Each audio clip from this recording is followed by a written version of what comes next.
Bupati Klaten Sri Mulyani meluncurkan skuad PSIK Klaten untuk mengarungi kompetisi Liga 3 Jawa Tengah 2022 di pendopo pemerintah Kabupaten Klaten pada Jumat 23 September.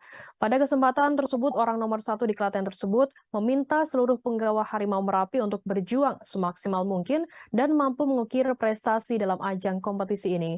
Informasi lebih lengkapnya akan disampaikan oleh rekan jurnalis kami dari Tribun Jogja. Ada Almurfi Sofyan yang akan melaporkannya. Silakan rekan Almurfi.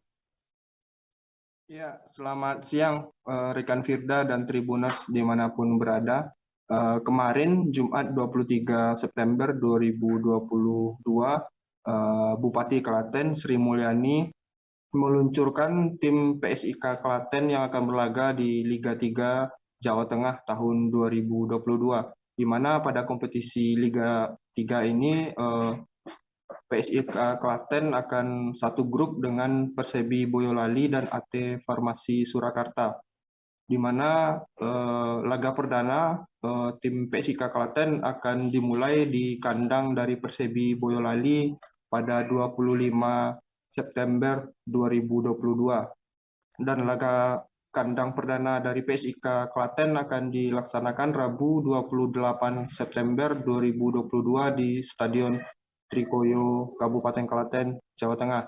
Nah, pada launching tim PSIK Klaten ini terdapat 25 pemain yang akan mengarungi kompetisi kasta ketiga di Liga di Indonesia ini, di mana 20 pemain diantaranya merupakan pemain muda dan 5 lainnya merupakan pemain-pemain senior yang sudah malang melintang di dunia pesepak bolaan Indonesia. Adapun satu diantaranya merupakan mantan pemain PSIS Semarang, Persis Solo, yakni Andrit Wibawa, yang saat ini berusia 32 tahun.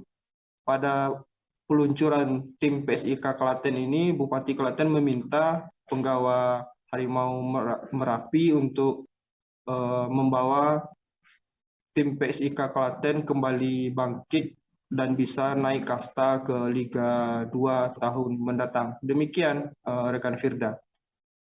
Baik, terima kasih rekan Almurfi Sofyan dari Tribun Jogja atas laporan Anda. Selamat bertugas kembali.